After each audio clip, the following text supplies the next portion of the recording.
welcome to you all students, and we will like to discuss rest presidential power. Today we have already discussed or cleared all four powers, and remaining three powers are now we have to discuss it. Next जो fourth power है वह है financial power. तो राष्ट्रपति को अधिकार है कि वह किसी भी प्रकार का एक्सपेंडिचर के लिए, आप सबको ज्ञात है कि जब तक कोई भी जो कार्य होता है उसके लिए जो बजट बनते हैं, बजट पर आम स्वीकृति होती है, फिर उसके बाद वह कार्यान्वित होता है। किंतु अकस्मात कोई ऐसा खर्च है जो करना होता है, वो आवश्यक होता है, तो उसके लिए तो समय कम रहता है। ऐसी स्थिति में राष्ट्रपति को पूरा अधिकार होता है कि वह कंटीजेंसी फंड से एडवांस करके और उस एक्सपेंडिचर को पूरा किया जा सके। देखिए, according to the basis of the recommendation of honourable president, without the recommendation of president, this type of expenditure cannot be fulfil. अर्थात बिना राष्ट्रपति महोदय के आदेश से या फिर संस्तुति के वह ऐसा किसी भी प्रकार का एडवांस ग्रांट नहीं हो सकता है, फंड ग्रांट नहीं हो सकता है जब तक कि राष्ट्रपति का रिकमेंडेशन नहीं होगा, यानी राष्ट्रपति की सहमति नहीं होगी। तो और वह कंटीजेंसी फंड से क्या होता है, तो एडवांस ग्रांट कर दिया जाता है ताकि ऐसी आवश्यकताओं की पूर्ति की जा सके। दूसरा है कि बजट, फाइनेंशियल पावर के अंतर्गत दूसरा जो पावर है वह है budget, annual budget. Annual budget जो पेश किया जाता है वो राष्ट्रपति महोदय के नाम से ही होता है। तो इसीलिए एनुअल बजट भी राष्ट्रपति के अभिभाषण से होता है। इस प्रकार का अधिकार भी महामहिम राष्ट्रपति को जाता है। फिर तीसरा है कि थोड़ा सा यहाँ सुधार करना है कि मनी बिल के बारे में मैं चर्चा कर रहा था और आ गया कंटीजेंसी पर। तो मनी बिल कोई भी मनी बिल राष्ट्रपति की संस्तुति पर, राष्ट्रपति की स्वीकृति पर ही लोकसभा में प्रस्तुत किया जाता है। यानी कि पहला जो है पावर राष्ट्रपति के संस्तुति पर, ये तीसरा पावर को मैंने स्पष्ट किया था। पहला पावर जो है वह है राष्ट्रपति के स्वीकृति के बाद ही कोई भी मनी बिल लोकसभा में प्रस्तुत किया जाता है। ठीक है।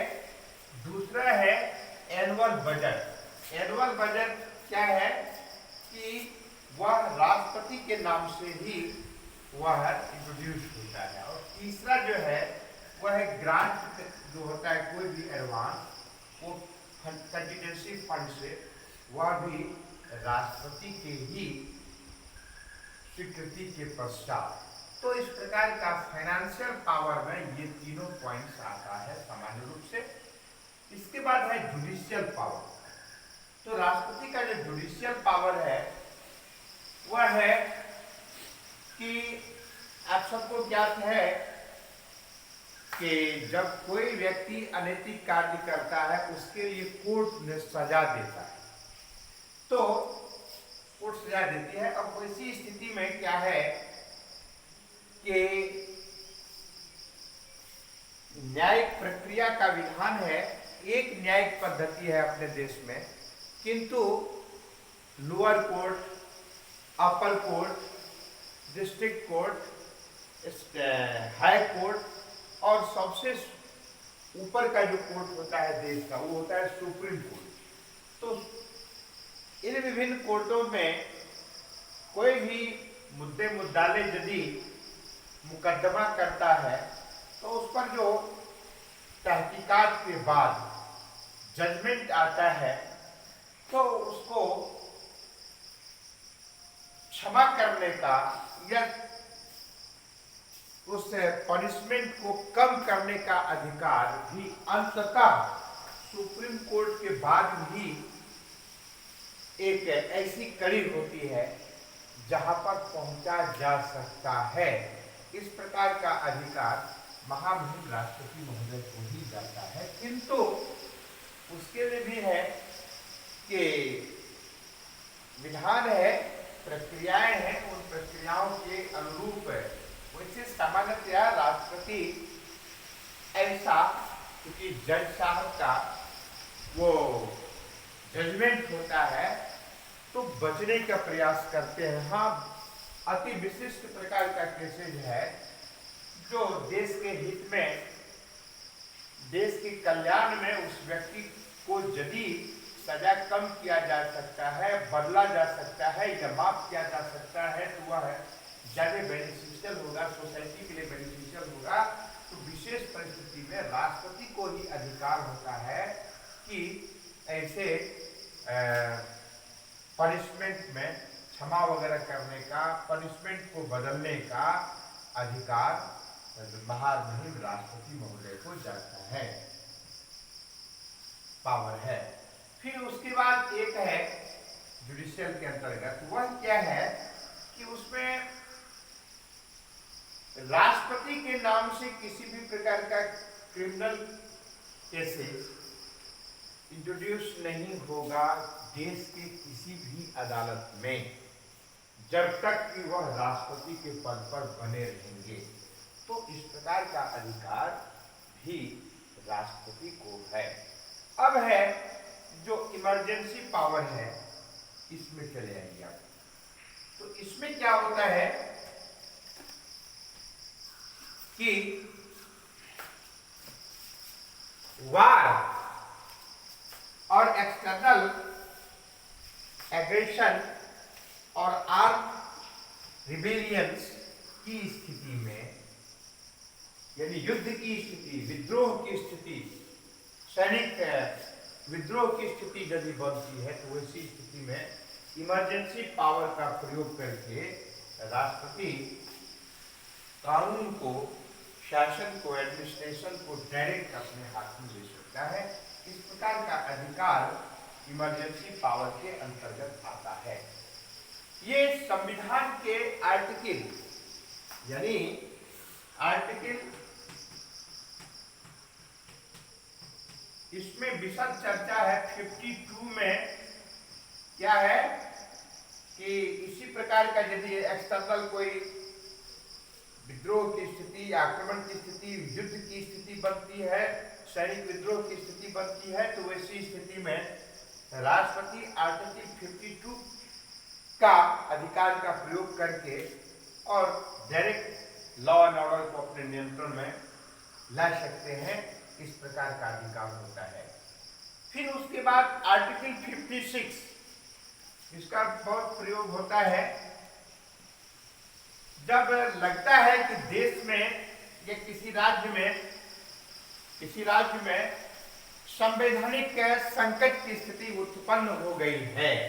ऐसी स्थिति में राष्ट्रपति वहां पर डायरेक्ट एडमिनिस्ट्रेशन को अपने हाथ में रखता है और वहां राष्ट्रपति शासन लागू हो जाता है। जैसे आप पश्चिम बंगाल को उदाहरण ले सकते हैं। जो ही ममता बनर्जी की सरकार बनी तो वहां पर जिन्होंने ममता बनर्जी को वोट न देकर के अन्य पार्टी को वोट देने का कार्य किया, ऐसे युवकों को, ऐसे कार्यकर्ताओं को चुन चुन करके तंग करना, उनकी हत्या कर देना, आगजनी को अंजाम देना, तो इस प्रकार का कार्य लगातार प्रारंभ हो गया ममता बनर्जी की सरकार के कालखंड में, जिस पर घोर आलोचना हुई। और यदि उस पर नियंत्रण नहीं लगाया जाता तो ऐसी स्थिति में राष्ट्रपति को अधिकार है कि वहां पर लॉ एंड ऑर्डर कानून को कायम रखने के लिए आर्टिकल 56 का प्रयोग करते हुए, इस पावर का उपयोग करते हुए वहां प्रेसिडेंशियल रूल को इंप्लीमेंट कर दे। तो लेकिन ऐसा अभी नहीं हुआ है, किंतु मैंने एक उदाहरण दिया है।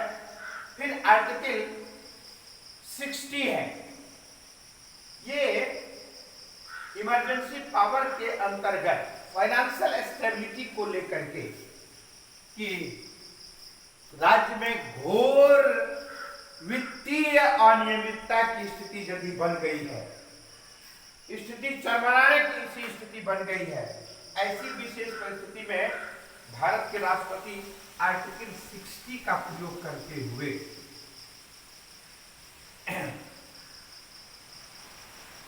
वहां पर प्रेसिडेंशियल रूल इंप्लीमेंट कर सकते, राष्ट्रपति शासन लागू कर सकते हैं। इस प्रकार का अधिकार महामहिम राष्ट्रपति महोदय को जाता है। तो इस तरह से आपने देखा कि इमरजेंसी पावर का भी इस प्रकार का जो राइट्स है वह राष्ट्रपति महोदय को है। ये आर्टिकल 52, आर्टिकल 56, आर्टिकल 60 के अंतर्गत एक एक्सटर्नल जो वार या आर्म विद्रोह की स्थिति उत्पन्न होती है, उसमें आर्टिकल 52 का प्रयोग करते हुए और वहां प्रेसिडेंशियल रूल इंप्लीमेंट हो सकता है। आर्टिकल 56 के अंतर्गत जब राज्य में कॉन्स्टिट्यूशनल संकट की स्थिति उत्पन्न हो जाती है तो 56 के अंतर्गत वहां पर प्रेसिडेंट रूल आ जाता है, लगाया जा सकता है। और आर्टिकल 60 के अंतर्गत जब वित्तीय अनियमितता की स्थिति उत्पन्न हो जाती है, वैसी स्थिति में इस अधिकार का प्रयोग किया जाता है। तो इस प्रकार से आपने देखा कि कल हमने 4 पावर को स्पष्ट किया है और आज शेष 3 पावर को, एक हो गया फाइनेंशियल पावर, दूसरा हो गया जुडिशियल पावर और तीसरा इमरजेंसी पावर को हमने स्पष्ट किया है। तो इस प्रकार से आज की कक्षा में इतना ही, फिर अगले दिन हम लोग चर्चा करेंगे अन्य शेष अंशों पर इस टॉपिक का। आज इतना ही, धन्यवाद।